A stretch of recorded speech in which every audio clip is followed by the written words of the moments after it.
오늘은 바이블 스터디 53번째 시간입니다. 오늘은 사무엘하 5장 17절에서 20절의 말씀 가지고 옛 주인의 추격이라는 제목으로 함께 말씀 나누기를 원합니다. 우리 같이 사무엘하 5장 17절에서 18절까지 한번 같이 읽어보겠습니다. 시작. 이스라엘이 다윗에게 기름 부어 왕으로 삼았다는 말을 듣고 블레셋 사람들이 모두 일어나 다윗을 잡으려고 올라왔습니다. 다윗은 이 소식을 듣고 요새로 내려갔습니다. 블레셋 사람들도 가서 르바임 골짜기를 메웠습니다. 아멘. 다윗은 오늘 우리가 보진 않았지만 5장 3절에서 온 이스라엘의 왕이 됩니다. 공식적으로 이스라엘의 왕으로 이제 기름 부은 받은 그 왕으로 임명을 받고 이제 공식적인 활동을 시작하는 것이 사무엘하 5장의 시작이었습니다. 이제 정말로 다윗은 그 사무엘상에 지겹도록 따라다니던 도망자 다윗이라는 꼬리표를 완전히 떼버리고 이제 도망자 다윗은 완전히 과거 일이 되고 이제부터는 이스라엘의 왕, 다윗 왕으로서의 모습만 계속 우리가 보게 되는 것입니다. 이스라엘의 왕이 사울이 죽은 다음에 다윗이 되었다는 소식은 온 이스라엘에 다 퍼졌을 뿐만 아니라 누구에게도 옆에 있던 블레셋에게도 그 소식이 전해졌습니다. 블레셋은 다윗이 이스라엘의 왕이 되었다라는 소식을 듣고 좀 기분이 어땠을까요? 왜냐하면 다윗은 얼마 전까지 어디에 있었습니까? 블레셋에 있었습니다. 블레셋에 왜 있었습니까? 관광차들인 것이 아니고 망명해서 블레셋의 용병으로 그렇게 일을 했던 것이 얼마 전까지의 다윗의 모습이었단 말입니다. 그 용병인데 그냥 일개 사병도 아니고 어떤 위치까지 전쟁 중에 왕을 호위하는 그 호위 대장으로까지 진급을 해서 아주 왕한테 충성스러움을 인정받았던 그 내부자들로까지 진입을 했다는 것이죠, 다윗이. 그랬던 다윗, 나를 위해서 충성을 바치던 이 블레셋 왕 입장에서 나를 위해서 충성을 바치던 이 다윗이 오늘 갑자기 사라졌는데 어디 있냐 보니까 이스라엘의 왕이 되어 있더라. 블레셋 입장에서는. 블레셋으로는 뭔가 약간 부하가 치미는 일이 아닐 수 없겠습니다. 왜 그렇습니까? 다윗이 약간 자기들을 배신했다라는 느낌을 좀 받았기 때문이겠죠. 그래서 블레셋은 그 소식을 듣자마자 이스라엘로 올라오는데 이스라엘로 올라오는 블레셋의 목적이 뭡니까? 사람이 모두 일어나 다윗을 잡으려고 올라왔습니다. 지금 블레셋은 이스라엘에 지금 쳐들어오는데 그 목적이 뭐다? 다윗을 잡기 위해서라는 것입니다. 여러분, 블레셋이 이스라엘에 올 때, 블레셋이 이스라엘 몇 번 오거든요? 사무엘 전체에서.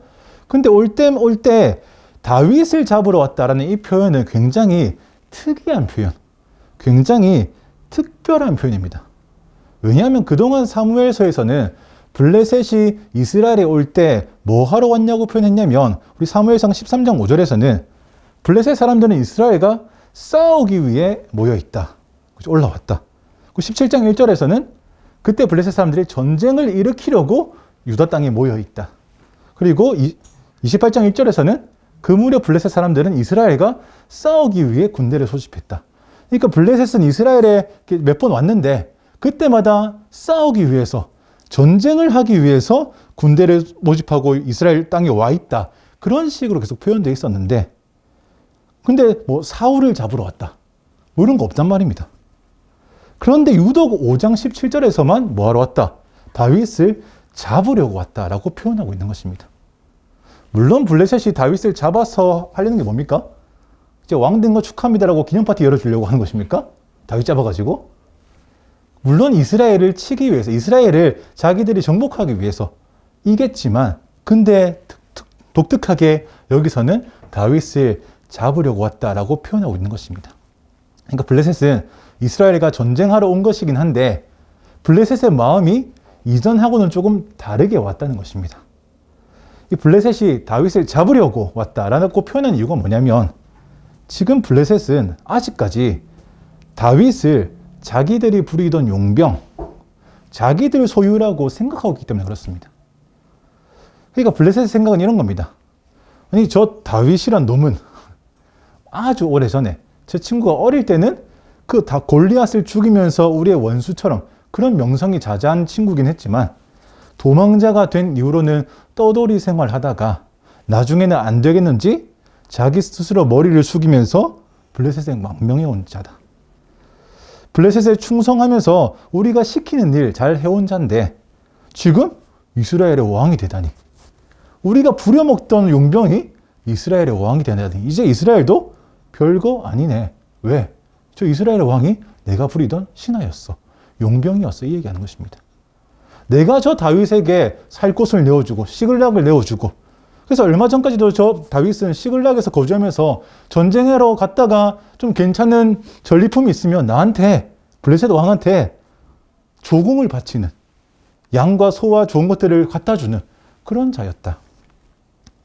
근데 저 친구가 지금 가만히 보니까 이스라엘의 왕이 되더니 나한테 바치는 조공을 끊어버렸네. 저 친구 뭔가 까먹고 있는 것 같은데, 내가 너의 주인이다. 네가 섬기던 왕이 나다. 라는 것을 알려주러 가자. 저 친구가 우리의 용병으로 열심히 나를 위해 충성하다가 이스라엘의 왕이 되더니 조공도 안 하지 않고 건방져졌구나. 지금 다윗 잡으러 가서 너의 진짜 주인이 누구인지 내가 가르쳐 주겠다. 라는 뉘앙스를 가지고 지금 오고 있다는 말입니다. 블레셋이 지금 다윗의 옛 주인인 것을 자처하면서 다윗을 잡으러 이스라엘에게 올라오고 있다라는 표현입니다. 여러분, 이 어떤 원인을 제공한 건 사실은 다윗이죠. 그죠? 다윗이 블레셋으로 망명한 선택을 한 것입니다. 근데 그것은 굉장히 명백한 실수입니다. 하나님한테 물어본 것도 아니고 그저 사울에게 죽을까봐 그 두려운 마음에 지금 상황에서 내 살 길이 어디 있는가? 저 블레셋에 있겠다 싶어서 그냥 넘어가 버린 것이죠. 하나님께 물어보고 망명한 것이 아니고 그저 두려운 마음에 넘어갔고, 그래서 그 두려운 마음에 자기 상황에 얼추 맞추어서 선택한 것이 그 블레셋에 망명한 일이었습니다. 그래서 근데 거기서 또 다윗은 또 블레셋에게 죽을까봐 열심히 충성하며 자기가 쓰임새가 많은 용병인 것처럼 열심히 증명하기 위해서 살았겠죠. 그래서 가드 왕 아기스가 너 나의 충성된 부하구나 라고 인정해 줄 정도였다는 말입니다. 물론 그 와중에도 하나님은 다윗을 지키셔서 실제로 다윗이 블레셋의 군복을 입고 이스라엘과 싸우는 일은 없게 하셨습니다. 그리고 다윗이 사울이 죽은 후에 이스라엘로 돌아와서 이스라엘의 왕이 되도록 인도하신 분도 하나님이십니다. 그래서 다윗은 지금 그 이전에 기름 부음 받았던 그 일의 정말로 공식적인 시작을 딱 감당하는 출발점에 딱 서 있는 지점이 있는 것입니다. 이제 왕으로서 임명받은 다윗이 처음 겪는 일이 뭐다? 과거의 죄가, 과거의 실수가, 옛 주인을 자처하는 블레셋이 지금 다윗을 잡으려고 오고 있는 일입니다. 옛 주인인 블레셋이 다윗을 잡으러 오고 있다. 여러분, 출애굽기에 보면 출애굽기 딱 1장 열면 어떻게 시작합니까? 이스라엘이 누구의 노예가 되어 있습니까? 이집트의 노예가 되어 있습니다. 그래서 이집트의 노예 생활을 아주 오랜 생활을 하다가 하나님께서도 모세 보내주셔가지고 이스라엘을 이집트로부터 꺼내어 주시죠. 압제로부터 꺼내어 주시는데, 그때 이스라엘이 출애굽할 때 그때 파라오가 이스라엘을 순순히 내어줍니까? 그렇지 않습니다. 10번의 재앙을 다 두들겨 맞고 난 다음에야 그래 가라 라고 보내주죠.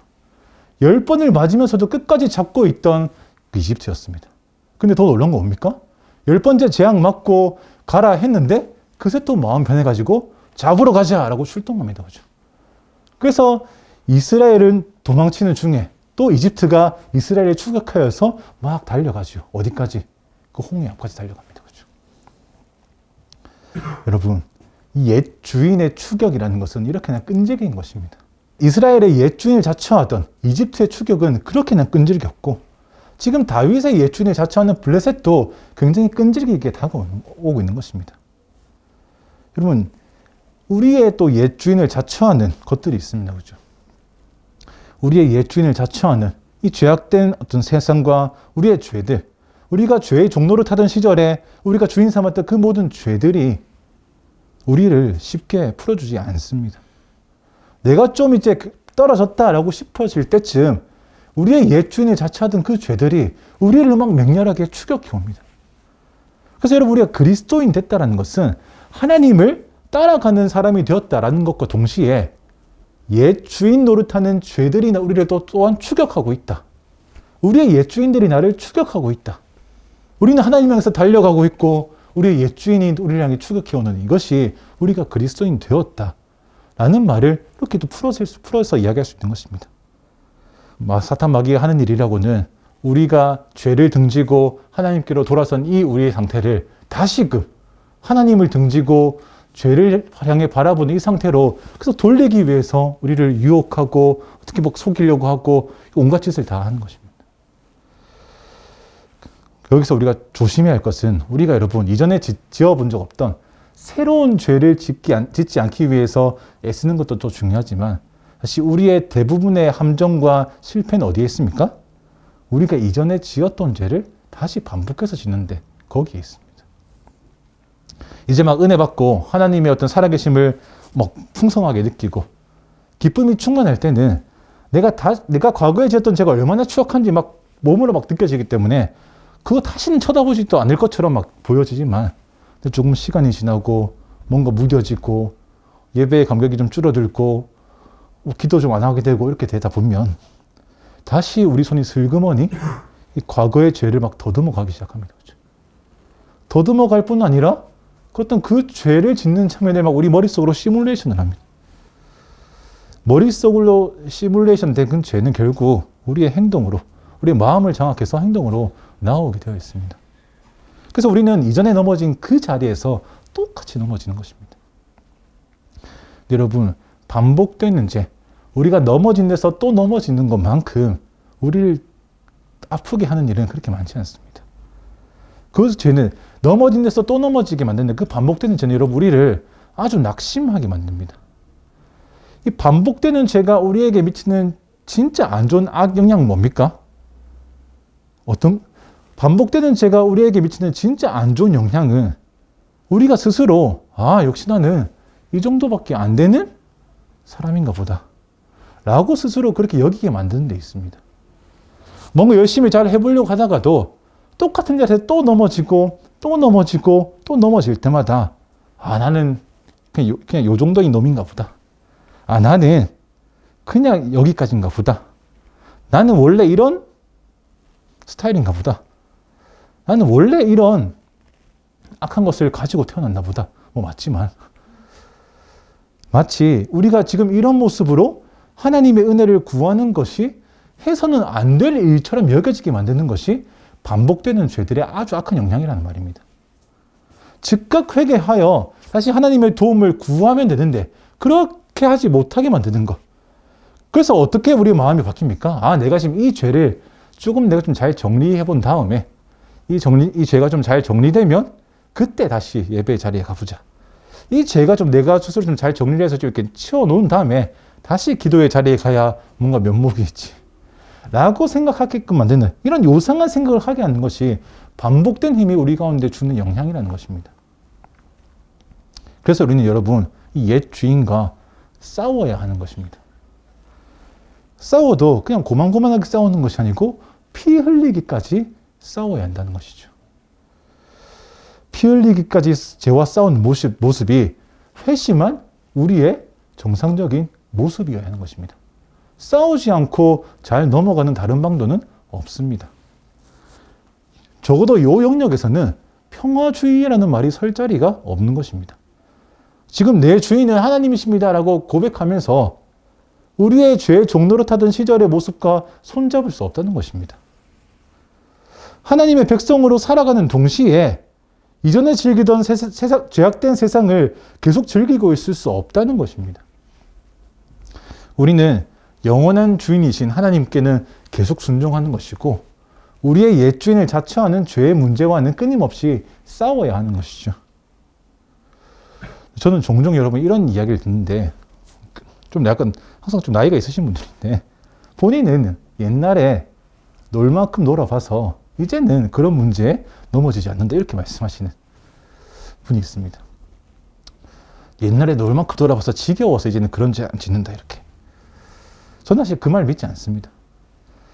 저는 사실 그게 좀 약간 이상하게 들리는데 저에게는 나는 죄를 지을 만큼 다 지어봤기 때문에 이제 더 이상 죄를 지을 마음이 안 생깁니다 라는 것이죠. 죄를 짓지 않는 원인을 자기한테 두는 것입니다. 근데 그게 아니죠, 여러분. 어쩌면 그런 상태는 죄를 이기고 있는 상태가 아니라 더 이상 그 정도 죄에 만족하지 못하는 상태에 좀 더 가깝습니다.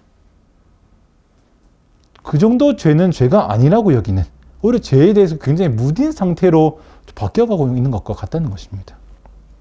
그러면 죄가 진짜 얼마나 추악한지, 하나님께서 죄를 얼마나 끔찍히도 싫어하시는지, 우리 거룩하신 하나님을 보다가 이 죄라는 것을 봤을 때 이것이 얼마나 우리 가운데 흉불감을 주는지 경험한다면 그렇게 죄에 대해서 가볍게 이야기할 수 없다는 것이죠. 또 때로는 이런 간증을 본 적이 있습니다. 어떤 거냐면, 예를 들면 예전에 자기가 깡패였다, 조폭이었다.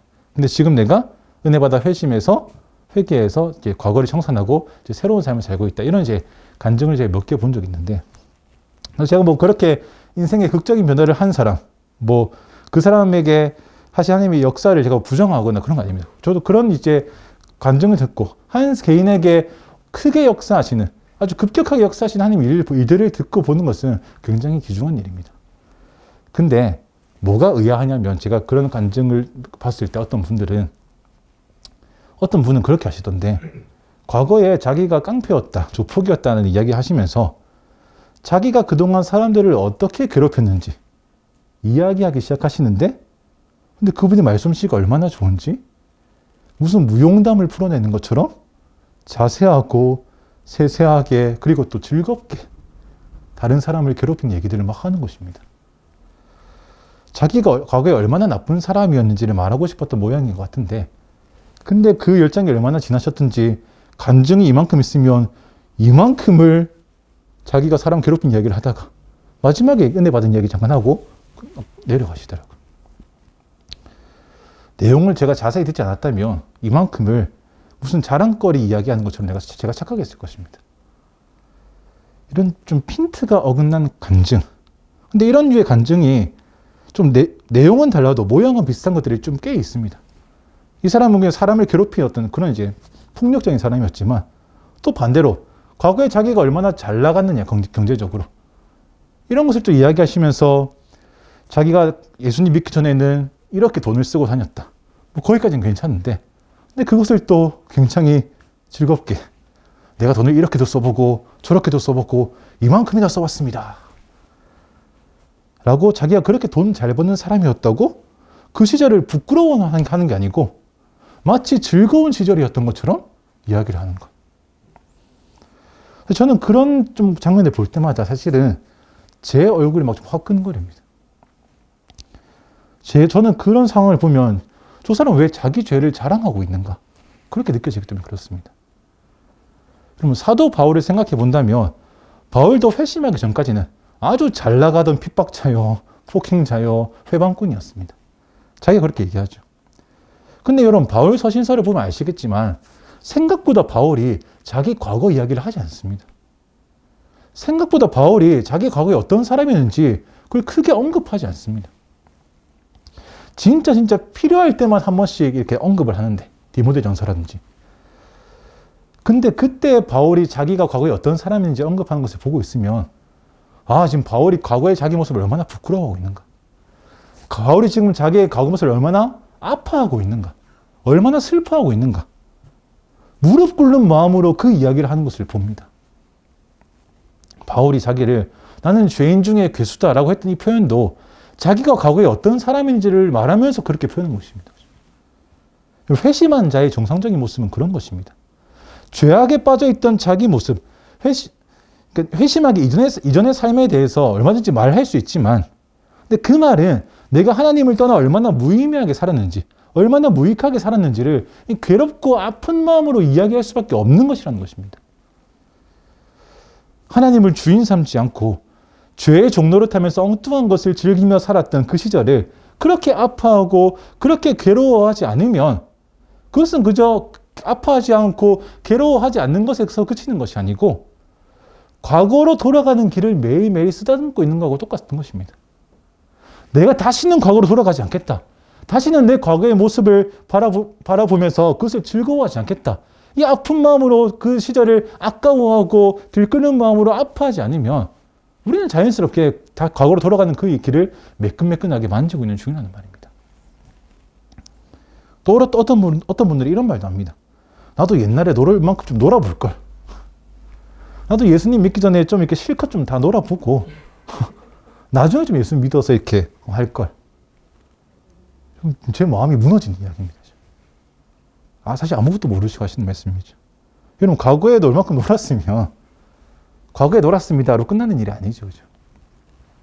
하나님을 끝까지 경험하지 못하고 끝까지 회심하지 못한다면 몰라도 하나님을 알고 우리가 죄인인 것을 자백하고 우리의 죄를 회개하고 또 거룩하게 살아가기 위해 쓰는 그 모든 삶은 결국에 그 과거의 큰 죄 때문에 더 힘든 싸움을 해야 되는 그 시경으로 이어지는 것입니다. 우리가 과거에 죄를 즐겼던 만큼 그 죄의 유혹이 우리에게 강하고 크게 다가옵니다. 내가 경험한 그 즐겼던 죄의 크기만큼 내가 견뎌야 하는 죄의 유혹이 그만큼 커진다는 것입니다. 다윗이 그래서 지금 다행스럽게 블레셋으로만 망명을 갔으니까 지금 블레셋만 찾아왔지. 다윗이 블레셋도 가고 모압도 가고 암몬도 가고 이집트도 갔으면 지금 5장에서 다윗 잡으러 오는 사람들은 블레셋뿐 아니고 암몬도 다윗 잡으러 오고 모압도 다윗 잡으러 오고 이집트도 다윗 잡으러 왔을 것입니다. 그만큼 우리가 섬기던 옛 주인이 많다면 우리가 싸워야 하는 영역이 그만큼 많아진다는 것입니다. 그래서 함부로 그런 말씀하시면 곤란합니다. 다시 본문에 돌아와서 여러분, 지금 다윗은 어쨌든 위기입니다. 그렇죠? 자기를 잡으려고 옛 주인을 자처하면서 블레셋이 군대를 모아서 오고 있습니다. 지금 다윗 어디까지 왔냐면 르바임 골짜기까지 왔다고 했습니다. 그렇죠? 르바임 골짜기가 어느 정도냐면 지금 다윗이 지금 예루살렘에 있거든요. 예루살렘에서 르바임 골짜기는 한 7km, 8km 그 정도로 그냥 코앞에 있습니다. 걸어가도 7km 얼마 만에 걸어갑니까? 좀 오래 걸리긴 하겠지만 하여튼 걸어가도 걸어가는 거리. 그러니까 지금 이집트의 군사들이 이스라엘 그 홍해 앞에까지 추격해온 것처럼 지금 블레셋의 군인들이 다윗을 잡으러 턱 밑까지 와 있다는 것입니다. 옛 주인의 추격이 진짜 여기까지 탁 다가온 이때, 좀 위기의 이때, 위기 상황에서 다윗은 어떻게 합니까? 19절에 보면 다윗은 기도합니다. 같이 읽어보겠습니다. 시작. 다윗은 여호와께 물었습니다. 블레셋 사람들에게 가서 와서 올라갈까요? 저들을 제 손에 넘겨주시겠습니까? 여호와께서 그에게 대답하셨습니다. 올라가라. 내가 블레셋 사람들을 반드시 내 손에 넘겨주겠다. 지금 블레셋이 다윗을 잡으러 여기까지 왔습니다. 근데 지금 블레셋이 다윗을 만나서 딱 다윗만 만나고 돌아가는 거 아니겠죠. 결국 이스라엘을 블레셋 치하에 두려는 목적이고 전쟁이죠. 전쟁이 거의 시작됐다고 봐야 됩니다. 그 정도는. 지금 적군이 7km 앞에 와 있다. 시작된 겁니다. 그죠? 근데 이때, 거의 전쟁이 시작된 이때에 다윗은 하나님께 기도합니다. 그 기도 내용이 뭡니까? 하나님, 블레셋 사람들에게 맞서 올라갈까요? 라고 기도합니다. 그죠? 우리가 지난주 다윗의 기도를 보면서 다윗이 너무 당연한 것을 기도하는 거 아니냐, 좀 시간 낭비 아니냐, 이렇게도 얘기한 적이 있었는데, 오늘도 마찬가지입니다. 그죠? 지금 다윗은 지금 기도가 아니라 시간 낭비하고 있는 것 같습니다. 왜냐하면 지금 전쟁이 거의 그냥 시작되었기 때문입니다. 기도를 하나 안 하나 싸움은 지금 걸려진 상태고 싸움은 시작된 것 같은데, 근데 지금 다윗은 블레셋 사람들하고 같이 싸울까요? 라고 물어보고 있는 것. 여러분, 사실 이 기도에서 진짜 핵심은 어디냐면 이겁니다. 이미 빨간색으로 되어 있긴 한데, 하나님, 저들을 제 손에 넘겨주시겠습니까? 이것이 지금 이 기도의 핵심입니다. 하나님께서 이 전쟁에서 우리를 승리하게 하십니까? 하나님이 이 전쟁에서 우리에게 승리 주십니까? 라고 물어보는 것입니다. 여러분, 여호수아서에서 이제 가나안 땅으로 들어가는 여호수아와 이스라엘에게 하나님께서 하신 약속이 뭡니까? 이스라엘로 처음 들어가는 그 여호수아서에서 하나님께서 하신 약속은, 이스라엘아, 너희가 지금 가나안 땅에 들어가는데 가나안 땅에서 하는 모든 전쟁은 하나님께서 이스라엘보다 먼저 앞서 가셔서 이미 먼저 싸워주시고 적들을 무찌러 주신 다음에 그리고 나서 다 뒤따라오는 이스라엘에게 하나님께서 승리하신 그 승리를 주는 전쟁이다 라고 이야기하십니다. 그러니까 이스라엘이 하나님을 의지해서 앞서가시는 하나님께 그 전쟁을 맡겨드리고 그래서 그 하나님을 의지하고 신뢰하면 그 전쟁은 승리하는 전쟁인 거고, 근데 하나님보다 자기들이 먼저 튀어가서 이렇게 하면 필패하는 전쟁이다. 그러니까 지금 이스라엘이 가나안 땅에서 하는 전쟁은 무기로 하는 전쟁 아니고 군사들의 용맹함으로 하는 전쟁 아니고 보다 하나님을 믿는 믿음으로 하는 것이 가나안 땅에서의 이스라엘의 모든 전쟁이라는 얘기입니다. 근데 어느 순간 이스라엘에게서 그것이 좀 사라졌습니다. 사울은 전쟁을 앞두고 번제를 드려야 되는데 사무엘이 늦으니까 모르겠다. 자기가 냅다 팍 들어버립니다. 그리고 하나님께서 나중에는 이 전쟁은 진멸하는 전쟁이야. 다 없애버려라고 말씀하셨는데 사울은 거기에 불순종해서 좀 좋아 보이는 양과 이런 것들을 좀 챙겨오죠. 불순종한단 말입니다. 그래서 그 전쟁은 표면적으로는 승리했지만 하나님 보시기에 실패한 전쟁이 되어버렸습니다. 그리고 사울은 그 일로 버림받게 됩니다. 하나님에게로. 그런데 그렇게 있던 이스라엘과 사울이 했던 그 이전의 일들은 지금 뒤로 하고 다윗이 다시 어떻게 합니까? 코앞에 쳐들어온 블레셋 적군을 두고 칼과 방패부터 챙겨서 뛰어가서 어떻게 하려는 것이 아니고 기도합니다. 그죠? 뭐라고 기도합니까? 하나님께서 이 전쟁 가운데 승리하셔서 그 승리를 우리에게 주시겠습니까? 하나님께서 원래 이스라엘에게 명령하셨던 그 이스라엘의 원래의 모습을 회복하고 있는 것입니다. 그러니까 이 기도는 하나님 전쟁할까요 말까요? 약간 하나님의 의향을 물어보는 기도라기보다는 이 전쟁에서 승리 주시는 분은 우리 하나님이십니다라고 고백하는 어떤 신앙 고백에 조금 더 가까운 기도라고 할 수 있겠습니다. 이것은 이스라엘의 회복이기도 하고 동시에 다윗의 회복이기도 한 것입니다.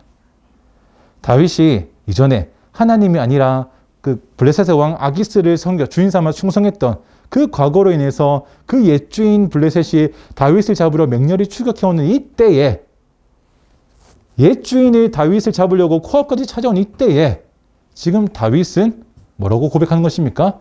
내 주인은 너 블레셋이 아니고 우리 여호와 하나님이다 라고 선포하는 것입니다. 자기 믿음을 선언하고 승리를 확신하고 있습니다. 그래서 하나님께서 그 기도에 응답하셔서 승리를 주셨습니다. 20절을 같이 읽어보겠습니다. 시작. 그리하여 다윗은 바알브라심으로 갔고 거기서 그들을 물리쳤습니다. 그가 말했습니다. 여호와께서 내 앞에서 본물 터뜨리듯 내 원수들을 치셨다. 이렇게 해서 그곳을 바알브라심이라고 불렀습니다. 좀 재미있지 않습니까, 여러분? 그곳을 바알브라심이라고 부른 것은 뭐 때문입니까? 하나님께서 이렇게 치셔서 승리했기 때문에 그곳을 이제 바알브라심이라고 불렀는데, 근데 이 사무엘 기자는 어떻게 합니까? 지금 하나님께서 물리치시기 전에 이미 그곳을 바알브라심이라고 불러버립니다. 하나님이 승리하시는 곳이어서 바알브라심인데 아직 여기까지는 하나님 승리하시기 전인데 다윗이 거기 가기만 했는데 이미 하나님이 승리한 곳이다 라고 선포하는 것과 같습니다. 그렇죠? 여러분, 하나님께서 그곳에 함께 하시니까 이미 그곳에 승리가 있다는 것처럼 말한 이 사무엘하, 그리고 승리 말고 다른 것이 있을 수 없다라고도 이야기하는 것처럼 보이는 이 구절을 우리가 여러분 기억하셔야 될 것 같습니다. 하나님이 우리의 주인 되심을 고백하고 그 하나님을 의지할 때 우리를 잡으려 오는 옛 주인의 추격이 아무리 위협적이고 크게 보인다고 하더라도 승리는 우리에게 주어져 있다는 것입니다. 우리의 믿음의 여정 중에서 과거에 우리의 옛주인 노릇하던 그 많은 것들이 우리를 추격할 때가 있습니다. 사실은 매일 우리를 추격해 옵니다. 우리가 여러분 혹시 이전에 우리가 돈을 우리의 주인 삼아서 사셨다면, 돈을 위해서만 살아갔던 시간이 있으시다면, 내가 돈을 말도 안 되는 곳에 쓰면서 느꼈던 그 쾌락들이 다시 우리를 추격해 올 것입니다. 그래, 그때 그렇게 돈 쓰는 거 재밌었는데. 사람의 재미 중에 가장 큰 재미는 돈 쓰는 재미였지. 그때 좋았던 기억들이 몽글몽글 오면서 지금도 한번 그렇게 해볼까? 하는 그런 마음들이 우리를 추격해 온다는 것입니다. 아니면 그저 돈이 쌓여가는, 창고에 돈이 쌓여가는 것을 보면서 거기서 안정감을 누리는 삶을 사셨다면 우리의 상급을 하늘에 쌓아두라는 말씀이 조금 더 희미해지기 시작할 때 눈에 보이는 재물에 다시 우리의 마음에 안정감을 주는 그 일들이 다시 우리를 추격해 올 것입니다. 아니면 음란하고 쾌락을 쫓아갔던 그 삶이 우리의 주인인 적이 있었다면 그 유혹들이 우리의 옛 주인을 자처하면서 우리를 추격해 올 것입니다. 이런저런 거 다 떠나서 궁극적으로 우리 자신을 스스로 주인 삼았던 우리 모든 자들은 결국 내 모든 정욕과 내 모든 욕망들의 추격을 받으면서 살아가는 것입니다. 옛 주인을 자처하는 그런 모든 어떤 죄의 끈질긴 추격을 다 끊고 승리하게 하는 것은 하나님을 우리의 진정한 주인으로 고백하고 의지하는 것밖에 없다는 것입니다. 내가 내 힘으로 블레셋하고 한번 싸워보겠다 라고 했으면 20절은 우리한테 없었을 것입니다. 다윗은 거기서 죽었더라 이렇게 됐을 것입니다. 내가 하나님 말고 저 블레셋과 내 힘을 한번 여차 해봐야지 했으면 다윗은 여기서 죽었을 것입니다. 아니면 겨우겨우 살아남아서 다시 하나님께서 회생해 주시는 그 기회를 바라보며 살았겠죠. 우리가 해야 하는 싸움은 그런 싸움이 아니라는 것입니다. 우리의 싸움은, 우리가 추격하는 옛 주인과의 싸움은 그런 식으로 내가 정직하게 이렇게 싸우는 것이 아니고 내 진짜 주인, 내 진정한 주인, 내 영원한 주인이 오직 하나님밖에 없음을 고백하는, 그리고 그 고백이 끊어지지 않는 일로 싸우는 것입니다. 우리의 옛 주인이 끈질기게 우리를 추격할 때 하나님만이 우리의 영원한 주인이심을 선포하는 것, 그것이 간헐적으로 되는 것이 아니고 날마다 이루어지는 것입니다. 여러분 다윗처럼 하나님께서만 우리의 승리 되십니다라고 기도하시기 바랍니다. 하나님께서만 주시는 그 승리를 찬양하시기 바랍니다. 우리에게 승리 주시는 하나님을 여러분 예배하시기 바랍니다. 날마다 기도하고 날마다 찬양하고 날마다 예배하셔서 날마다 우리의 진정한 주인, 우리의 영원한 주인이 우리 하나님이신 것을 고백하는 그런 믿음의 자가 되시기를. 그래서 옛 주인의 추격으로부터, 그 맹렬한 추격으로부터 날마다 승리하시는 믿음 가지고 살아가시는 우리 온리즈 성도님 되시기를 축복합니다. 같이 기도하겠습니다.